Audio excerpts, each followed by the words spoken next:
Hello everyone, this is Shivam Vishwakarma and today I am going to tell you about reproductive health और इसके अंदर हम discuss करेंगे problem and strategies के बारे में। ठीक है, ये है क्लास 12 बायोलॉजी का चैप्टर 4 जिसका हम पार्ट 1 डिस्कस करेंगे, that is problems and strategy. तो सबसे पहले हम ओवरव्यू देख लेते हैं इस टॉपिक का कि इस टॉपिक के अंदर हमको क्या क्या पढ़ना है या क्या क्या एस्पेक्ट्स इस टॉपिक के अंदर आते हैं। तो सबसे पहले हम देखेंगे कि हम डिस्क्राइब करेंगे टर्म के बारे में, जो टर्म है उसके बाद WHO का पर्सपेक्टिव क्या है, यानी world health organisation reproductive health को लेकर क्या बोलता है वो देखेंगे। उसके बाद एक रिप्रोडक्टिवली हेल्दी सोसाइटी कैसी होनी चाहिए या क्या उसके फीचर्स होते हैं वो हम देखेंगे। उसके बाद क्या क्या प्रॉब्लम्स हमको आते हैं और उस प्रॉब्लम को कोप अप करने के लिए गवर्नमेंट और नॉन गवर्नमेंट एजेंसीज क्या क्या स्ट्रेटेजीज इस्तेमाल करती है उसके बारे में हम बात करेंगे। उसके बाद प्रोग्राम्स क्या क्या लॉन्च हुए हैं गवर्नमेंट ऑफ इंडिया की तरफ से और बाकी एनजीओस की तरफ से, उसको हम देखेंगे। इन सब प्रॉब्लम्स को और स्ट्रेटेजीज को अप्लाई करने में जो लोगों का रोल होता है उसके बारे में हम डिस्कस करेंगे। देन सेक्स एजुकेशन जो एक इम्पॉर्टेंट एस्पेक्ट है उसको हम डिस्कस करेंगे। Then social awareness, action plans क्या क्या हो सकते हैं, एक टेक्निक होती है जिसको हम बोलते हैं अमीनोसिंथेसिस, उसके बारे में हम देखेंगे। उसके बाद जो रिसर्च होती है, जो भी उनका जो एनकरेजमेंट होना चाहिए प्रॉपर, उसके बारे में हम बात करेंगे और अदर एस्पेक्ट्स देखेंगे। तो स्टार्ट करते हैं इस टर्म से लेकर। तो मैंने कि जैसा आपको टॉपिक बताया, जैसे रिप्रोडक्टिव हेल्थ जो ये टर्म है, इसको अगर मैं सिंपली बताऊं या सिंपली इस टर्म से हम क्या समझ सकते हैं, तो सिंपली रिफर करता है हेल्थी रिप्रोडक्टिव ऑर्गन और उसका उनके नॉर्मल फंक्शनिंग। सिंपल इसका डेफिनेशन होता है। बट लेकिन ये टर्म इतना ही छोटा नहीं है, अगर इसका देखेंगे तो it is not a narrow perspective, it is a broad perspective. अगर ब्रॉड पर्सपेक्टिव में बात करेंगे तो वो है इसके साथ जो इमोशनल और सोशल एस्पेक्ट जुड़ जाते हैं उसको हम लेके चलेंगे। तो आगे हम देखते हैं अकॉर्डिंग टू WHO जो रिप्रोडक्टिव हेल्थ का मतलब क्या होता है। रिप्रोडक्टिव हेल्थ का मतलब होता है a total wellbeing of in all aspect of reproduction, that is physical, that is emotional as well as social and behavioral. It means all aspects, if individual is well, that is can be defined as reproductively well or reproductively healthy.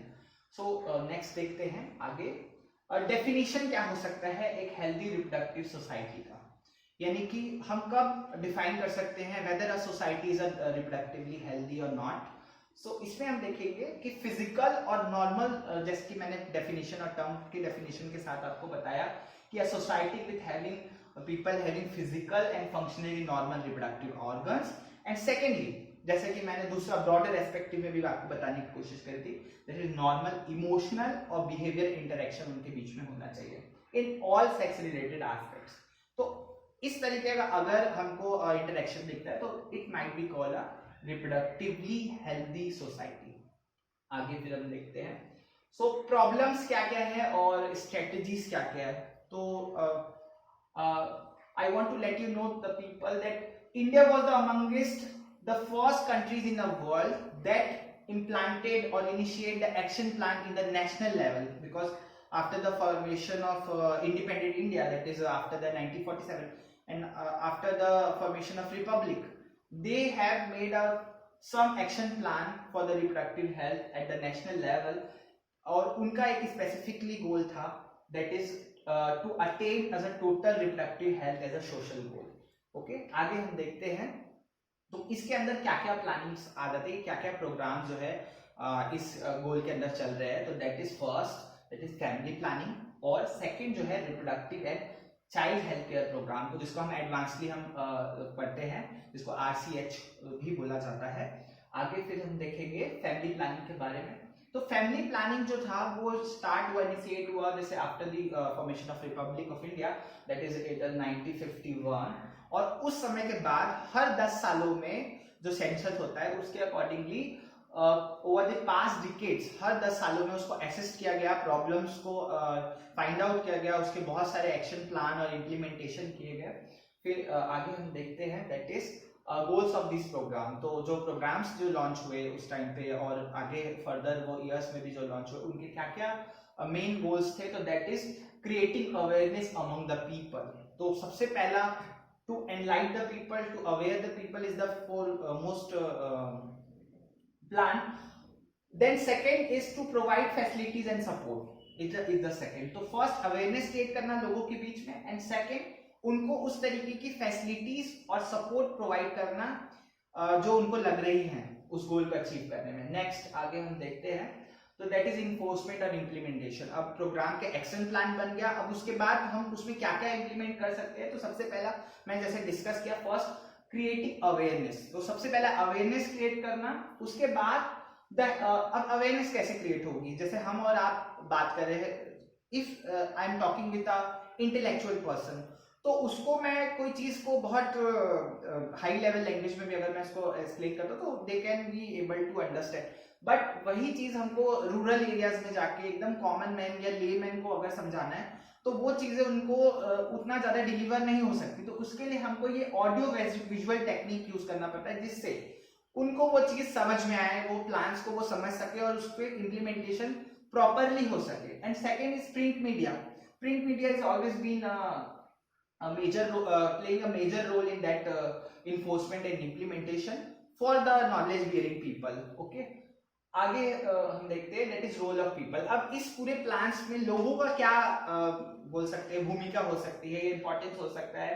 तो जैसे कि हम जानते हैं parents and close relatives and teachers, friends, ये सारे लोग जो है वो रोल प्ले करते हैं, मेजर रोल प्ले करते हैं। जो भी हमने अभी एस्पेक्ट वो किया उसके डिसेमिनेशन में इनका रोल बहुत ज्यादा होता है। आगे फिर हम देखते हैं, तो दैट इज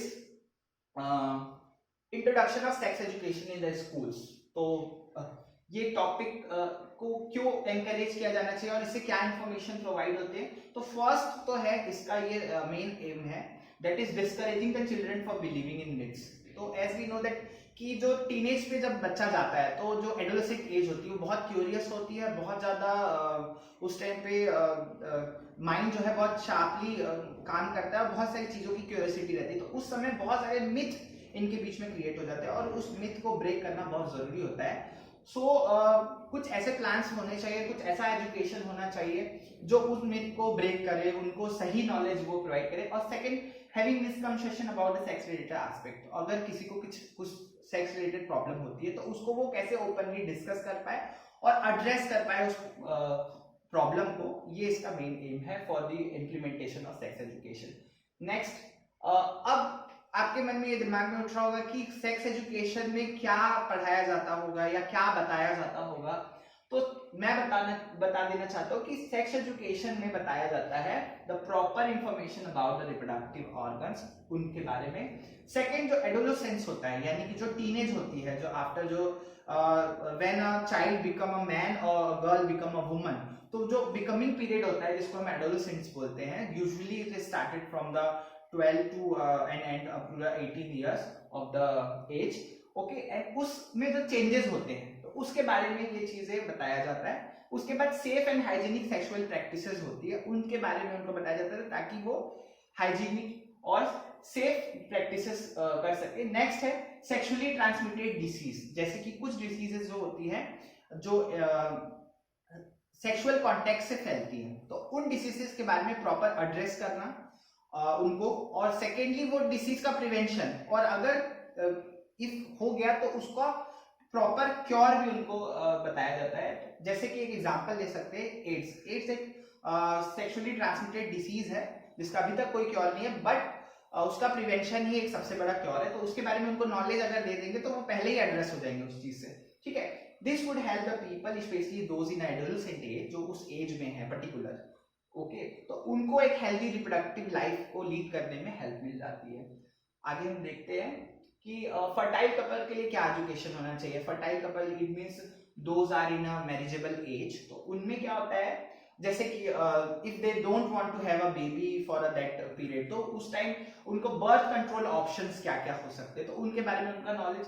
सेकंड जो है कि after the pregnancy of mother, तो मदर का कैसे केयर होना चाहिए, प्रॉपर उनका कैसे मेंटेन करना चाहिए हेल्थ, तो उसके बारे में वो चीजें उनके एजुकेट कर सकते हैं हम। नेक्स्ट जो है post natal care of the mother child after the delivery, जो चाइल्ड एंड मदर का जो केयर होता है उसके बारे में प्रॉपर, जैसे कि यहाँ पे importance of breast feeding, mother को बहुत बताना जरूरी है इंपॉर्टेंस ऑफ ब्रेस्ट फीडिंग। तो ये सारी चीजें। एंड सेकेंडली एक बहुत ही सेक्सुअल डिस्क्रिमिनेशन होता है हमारी सोसाइटी में, हम देखते हैं, तो इसको ये बताना भी जरूरी है कि इक्वल अपॉर्चुनिटी है for the male and female child, ठीक है, everybody is equal in the front of law and all the world. So ये चीजें उनको बताना, एजुकेट करना, स्पेशली रूरल एरिया में बहुत ज्यादा जरूरी हो जाता है। नेक्स्ट हम देखते हैं अवेयरनेस फॉर द सोसाइटी, जिसको हम सोशल अवेयरनेस भी बोलते हैं। तो अवेयरनेस क्यों जरूरी हो जाता है, ये लाता है कि socially healthy families of desired size. तो हमको पता है कि अगर फैमिली का साइज बहुत ज्यादा लार्ज हो जाएगा तो it will not be good for them and it will be definitely impact on their social, economical and all the mental aspects. तो उनके बारे में उनको बताना बहुत जरूरी है। And secondly as we know that India का पॉपुलेशन जो है ऑन द इंडिपेंडेंस जब था तो उस टाइम 40 करोड़ था, अभी जो है वो 3 गुना मल्टीप्लाई हो गया 1.3 बिलियन लगभग। तो उस अनकंट्रोल जो पॉपुलेशन ग्रोथ हो रहा है उसको कंट्रोल करने के बारे में भी बताना लोगों को बहुत जरूरी है। सेकेंडली एक जैसे जो सोशल एवियंस है, जैसे कि सेक्सुअल अब्यूज होता है, सेक्स रिलेटेड क्राइम्स होते हैं, उनके बारे में भी स्टूडेंट्स को बताना बहुत जरूरी है, बिकॉज वो इजिली ट्रैप हो जाते हैं उन चीजों में और फिर बाद में वो एड्रेस नहीं कर पाते सिचुएशन को और कोप अप नहीं कर पाते। तो उसको एड्रेस करना और उसको फिर कोप अप करना, उस सिचुएशन से निकलना बहुत जरूरी होता है। तो इसके बारे में सोशल अवेयरनेस बहुत जरूरी है रिप्रोडक्टिव हेल्थ के अंदर। फिर आगे हम देखते हैं सक्सेसफुल इम्प्लीमेंटेशन में क्या क्या हो सकता है, यानी क्या क्या हम इम्प्लीमेंट कर सकते हैं एक्शन प्लान में ताकि वो सही तरीके से हो सके। तो इसके लिए 2 चीजें बहुत जरूरी होती है। एक पहला है इंफ्रास्ट्रक्चर फैसिलिटीज, मतलब हॉस्पिटल्स होने चाहिए, मेडिकल सेंटर्स होने चाहिए, क्लिनिक्स होने चाहिए, ठीक है। सेकेंड, एक प्रोफेशनल एक्सपर्ट होने चाहिए जो उस सिचुएशन को बहुत अच्छे से डील कर पाए और उनको सही एक एडवाइस वो दे पाए ताकि उनका जो प्रॉब्लम है वो जल्दी एड्रेस हो और जल्दी उसका क्योर निकल पाए। और मटेरियल सपोर्ट भी हमको चाहिए होता है, ठीक है। अब मेडिकल असिस्टेंट्स, और आप अगर पूछेंगे कि मेडिकल असिस्टेंट और केयर में क्या क्या चीजें आ सकती है, तो प्रेगनेंसी के दौरान जो भी चीजें होती है उसका प्रॉपर केयर, फिर डिलीवरी ऑफ द बेबी के टाइम पे जो है, जैसे मैंने बताया सेक्सुअली ट्रांसमिटेड डिसीज है, तो डिसीज कैसे फैलती है और उनको कैसे हम रोक सकते हैं, वो अबॉर्शंस जो होते हैं तो उसको भी हम प्लान कर सकते हैं, या अनडिजायरेबल या कब तक सही है कब तक सही नहीं है उसके बारे में। फिर कंट्रासेप्शन यानी कि अनवांटेड प्रेगनेंसी को कैसे हम से बच सकते हैं, तो उसके बारे में। मेंस्ट्रुअल प्रॉब्लम जो बहुत ही टीनेज गर्ल्स में ज्यादा होती है तो उनके बारे में उनको हम एड्रेस कर सकते हैं, बता सकते हैं, ताकि वो नॉर्मल हेल्दी रिप्रोडक्टिव लाइफ को डील कर पाए। और इनफर्टिलिटी जो यंग पीपल्स में कॉमन है, बहुत सारे ऐसे कपल है जो इनफर्टाइल है, तो उनकी उस प्रॉब्लम को एड्रेस करना, उनका जो टेक्निक है, जैसे कि मैं एग्जांपल के तौर पे टेस्ट ट्यूब बेबी और आर्टिफिशियल इंसेमिनेशन जैसे टेक्निक को उनको बताना और उसका इम्प्लीमेंटेशन प्रॉपर तरीके से करवाना, इस पे हो जाता है। तो ये सारा इम्प्लीमेंटेशन या जितने भी टेक्निक और स्ट्रेटेजीज यूज करते हैं, सारा का सारा एक वेल बीइंग रिप्रोडक्टिव लाइफ को लीड करती है। आगे फिर हम देखते हैं एक टेक्निक है जिसका नाम है एमनियोसेंटेसिस, और उसके ऊपर एक स्टैट्यूटरी बैन लगाया हुआ है गवर्नमेंट ने। और क्यों लगाया हुआ है, पहले इस टेक्निक को समझते हैं, फिर बैन क्यों लगाया वो भी हम देखते हैं। बैन पूरे एस्पेक्ट में नहीं है, एमनियोसेंटेसिस को कई जगह पे मतलब मान्य भी है और उसमें कुछ हद तक बैन है। तो सबसे पहले ये टेक्निक क्या है, टेक्निक है foetal sex determination test based on the chromosomal pattern in the amniotic fluid. तो क्या करते हैं, क्रोमोसोमल पैटर्न को स्टडी करते हैं, ठीक है। क्रोमोसोमल पैटर्न स्टडी करने से मतलब ये होता है ताकि अगर कोई क्रोमोसोमल एबनॉर्मलिटी है अगर चाइल्ड में, तो वो डिटेक्ट हो जाए बिफोर द बर्थ, क्योंकि एक बार अगर बर्थ हो गया तो उसको हम करेक्ट नहीं कर सकते, ठीक है। तो उसको जो है वो ये टेक्निक को इम्प्लीमेंट ऐसे करते हैं, मदर के वर्म में इंजेक्शन डाल के वो जो एमनियोटिक फ्लूइड होता है जिसमें वो बेबी जो है फ्लोट करता है या नरिश होता है, उस फ्लूइड को इंजेक्शन के थ्रू निकालते हैं। अब उसमें जो क्रोमोसोमल डिटेक्शन होता है, क्रोमोसोमल डिटेक्ट करके उसके अंदर कोई एबनॉर्मलिटी है तो उसको हम पता कर लेते हैं, ठीक है। और अगर एक जिसको हम बोलते हैं मेडिकली टर्मिनेटेड प्रेगनेंसी, यानी कि उसको अगर टर्मिनेट किया जा सकता है, अबॉर्ट किया जा सकता है, तो उसको अबॉर्ट कर दिया जाता है। और यूजुअली ये before the 12 weeks of pregnant mother किया जाता है, ठीक है। लेकिन इसके ऊपर बैन, जैसा कि मैंने बताया, बैन लगा हुआ है इसलिए क्योंकि ये टेक्निक बहुत ज्यादा यूज हो रही थी for the sex determination process, और वो लीगली चेक करवा रहे थे इसको, और जिससे क्या होगा कि बहुत सारे फीमेल फर्टिसाइड्स देखने को मिले देश के अलग अलग जगह पे, जिससे जो सेक्स रेशियो है बहुत सारे स्टेट में सेक्स रेशियो इवन 800 to 1000 चला गया है, तो वो नहीं होना चाहिए, सेक्स रेशियो बिगड़ रहा है और उसकी वजह से सेक्सुअल डिस्क्रिमिनेशन जो है उसको बहुत ज्यादा सपोर्ट मिल रहा है, और उसके वजह से तो इसके ऊपर गवर्नमेंट ऑफ इंडिया ने बैन लगा दिया है, और ये लीगल नहीं है फॉर द सेक्स डिटर्मिनेशन के लिए टेक्निक को यूज करना। और आपने हॉस्पिटल्स में देखा होगा here prenatal sex determination is not done, it is prohibited by the government, ऐसा लिखा होता है। ओके, फिर आगे हम नेक्स्ट देखते हैं रिसर्च एनकरेजमेंट, यानी कि इस प्लान्स के अंदर रिसर्च को भी एनकरेज किया गया है, ये गवर्नमेंट और नॉन गवर्नमेंटल एजेंसी के थ्रू किया जाता है ताकि नए मेथड्स खोजे जा सके इस क्षेत्र में, और उनको जो पहले से ही मेथड जो चल रहे हैं उसको इम्प्रूव किया जा सके। जैसे कि मैं एग्जांपल एक बता देता हूँ आपको, जैसे एक सहेली जो ओरल कॉन्ट्रासेप्टिव पिल है usually is used by the females in the rural areas mostly, तो जिन जो है अनवांटेड प्रेगनेंसी को रोकना चाहते हैं, तो ये डेवलप किया गया है, और ये बहुत चीपर होती हैं और बहुत मतलब इजीली अवेलेबल होती है द मार्केट और रूरल एरियाज में भी, और ये डेवलप किया है सेंट्रल ड्रग रिसर्च इंस्टीट्यूट यानी CDRI ने लखनऊ इंडिया में। तो इस तरीके के कुछ रिसर्च को एनकरेज करने का काम करती है गवर्नमेंट। आगे फिर हम देखते हैं और इसमें क्या एस्पेक्ट हम वो कर सकते हैं। तो सबसे पहला better awareness about the sex related matter, जितना भी मैटर मैंने अभी डिस्कस किया वो, और उसके साथ और भी कुछ एस्पेक्ट्स आते हैं, उनके बारे में प्रॉपरली अवेयर करना ये सबसे बड़ा एम है। उसके बाद increase number of medically assisted deliveries, अभी भी हम देखें बहुत सारे ऐसे रूरल एरियाज है इंडिया में जहाँ पे जो डिलीवरीज होती हैं वो मेडिकली असिस्टेड नहीं होती, वो नॉर्मल एक होते होम हाउस होल्ड में ही कर दिया जाता है, और नॉर्मली उसमें क्या होता है बहुत सारे इन्फेक्शंस, बहुत सारे maternity problems, even death of the mother in infant भी हो जाता है, तो उसके वजह से वो प्रॉब्लम को क्योर करने के लिए इस एस्पेक्ट पे रखा गया कि जो डिलीवरीज हो वो रूरल से रूरल एरिया में भी मेडिकली असिस्टेड हो। सेकेंड है बेटर पोस्टनेटल केयर, अगर डिलीवरी के बाद बेबी का केयर अच्छे से नहीं हुआ तो उस पर भी उसके पूरी लाइफ में माल न्यूट्रिशन और ऐसे बहुत सारे प्रॉब्लम्स आ सकते हैं, तो उसका मैटरनल इन्फेंट की मोर्टिलिटी रेट भी कई बढ़ी हुई है, तो उसको कम करने के लिए इस पे काम किया जाता है। उसके बाद increase number of couple with small families, तो जैसे कि गवर्नमेंट ऑफ इंडिया का भी है कि छोटा परिवार अच्छा मतलब सुखी परिवार, तो उसी चीज को लेते हुए कि स्मॉल फैमिलीज को ज्यादा इंकरेज करना और लार्जर फैमिली को डिस्करेज करना, ठीक है। उसके बाद better detection of cure of STDs, तो एसटीडी जैसे सेक्सुअली ट्रांसमिटेड डिसीज है उसका डिटेक्शन, उसका क्योर, और ओवरऑल मेडिकल फैसिलिटीज प्रोवाइड करना to all sex related problems. तो ये पूरे एस्पेक्ट्स हैं जो इस reproductive health problems and strategies में कवर होते हैं। सो ये सब सारा content I have taken from the NCERT text book of biology class 12, you can go through it and you can find out all the topics there. So thank you for watching this video and bear with me. I hope you understand this topic very well. Also thank you.